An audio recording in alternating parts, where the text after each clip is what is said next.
I'm the county board chairman, I believe, county board of education, came out to see me one day, and he said, Eddie, we're going to have to integrate, and will there be a problem?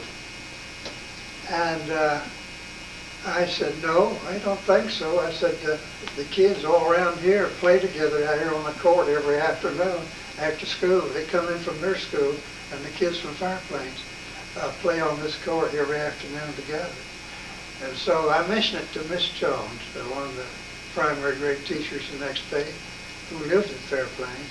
She said, Mr. Canter, she said it would be the fattest thing that we could have. Said they play together and they work together all the time. So when I came on over to Wilkesboro then in '64, then we started the integration program, I believe, the next year. And it was just real smooth. And I could never understand how the problems that the other places they were having in Charlotte and the larger cities were having, and we were having, it was just a normal procedure of change. And I've always been grateful for that. And I think it's because it's the kind of people that we have here in Wilkes County, black and white, that's always worked together and integrated together. And we have found that some of our best teachers and some of our best students were black, and as well as white. And we can't get along without them, and they can't get along without us. It's just always made a good situation. You ever had any problems or anything of that nature at your school? Well, in general, Mount Pleasant was lily white. But I think we had the first black student in Wilkes County that I know in that particular day in probably 54. We had a student that was listed as black that started school in the first grade, and she continued through Mount Pleasant the 8 years and 4 years at West High, and there was no major instances whatsoever in this particular situation. But one other thing I would like to say, and this doesn't apply to Wilkes County, 2 instances. At Fleetwood, we had 11, basically, usually we had 11 teachers, 1 for each grade, high school and all. And just across the holler, and 2 people could have relayed a baseball from our building across the holler, and this was totally rural, to a little black school. And it was, well, the situation was not near as good, as bad as ours was. The situation there wasn't near as good. And one of the things that I think that Watauga County, and you may have to delete this, one of the things I think that Watauga County should be ashamed of is the fact when you and I were there in school, Watauga High, Appalachian High was supposed to be one of the best schools in the state because they were getting extra money from the state that others weren't getting because of it being a college campus. And all of those few black students they had were all in one room, as I understand it.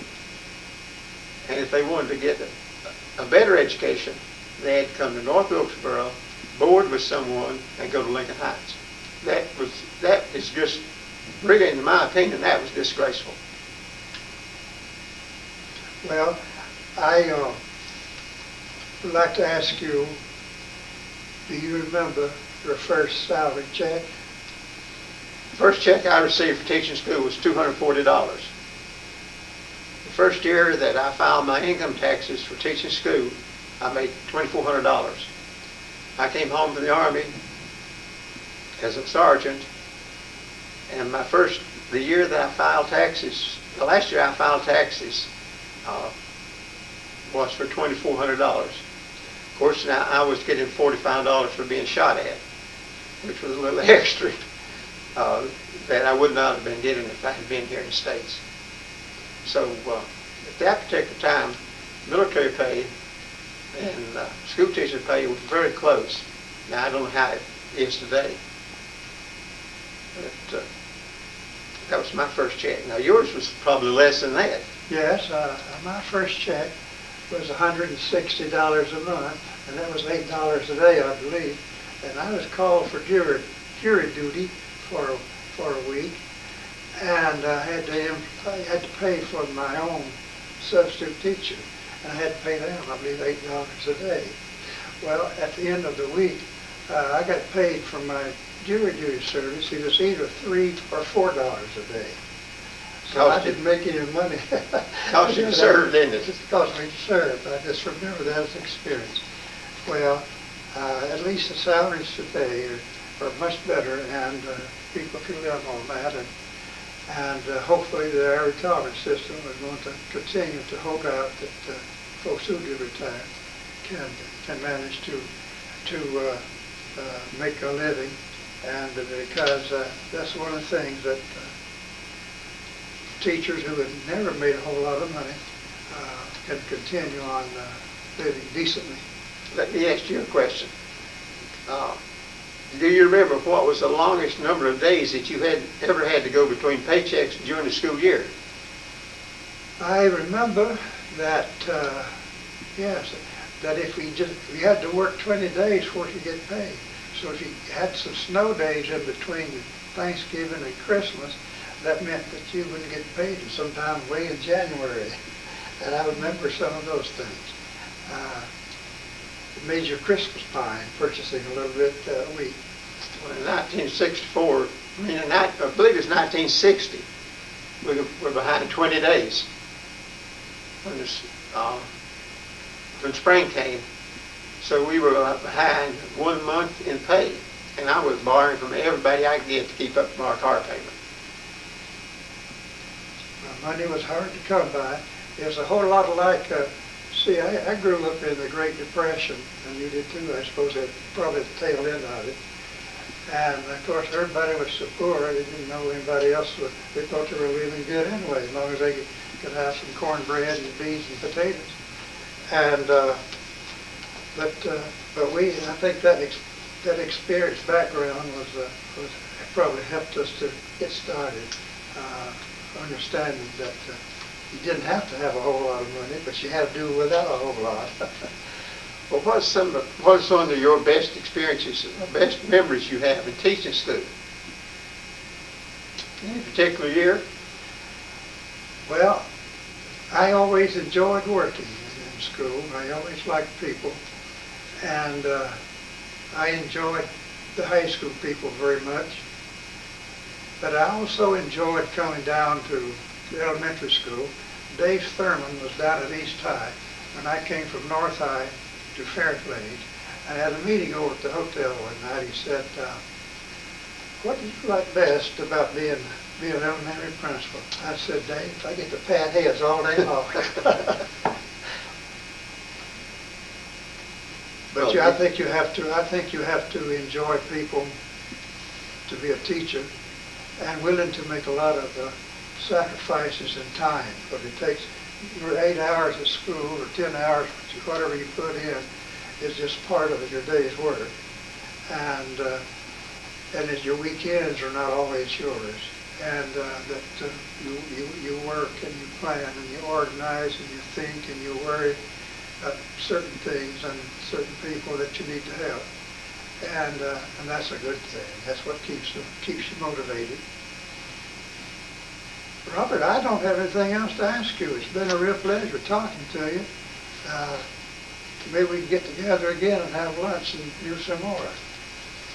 I've enjoyed it, and I think one of the times that I enjoyed working in the school system probably the best was, and before they made me become what you would call a full-time principal, I taught a half a day, and the librarian took my class, taught the English and reading the other half a day. I think that was a year that I probably enjoyed the most, because I missed being in the principalship, had a little more money in it, but when we had to go full time, then I didn't get to interact with the kids as much as I did before. I missed that. You remember those days? Yes. I appreciate being able to come in, and the fact that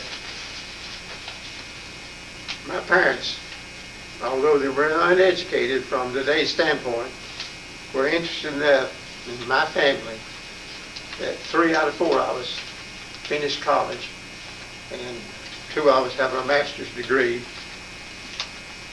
My older sister, who is 2 years younger than I, just couldn't turn down the invitation from a GI in World War II to get married at 15. So that's the reason, I guess maybe she didn't go, because she could do a beautiful job of reading. It made me feel bad. Yes. Let me end with a little story. Back at Bellevue School, there's a little school. There used to be 100 schools in Wilkes County. This was one of them. And it was back there in the woods next in Fleer. And my mother's family went to school there. And this is a story that she told us about my Uncle Royal. And on Friday afternoons, for their pleasure, they would have a spelling bee, and they would line up, and if you missed a word, you dropped out. And you kept moving up till you got to be at the head of the line, some way or another. And so my uncle, who was in about the 6th, 7th grade, got so excited, he moved up a notch or two. He got so excited when the teacher gave him the word squeeze, he said, "Squeeze the E." Robertson, pleasure.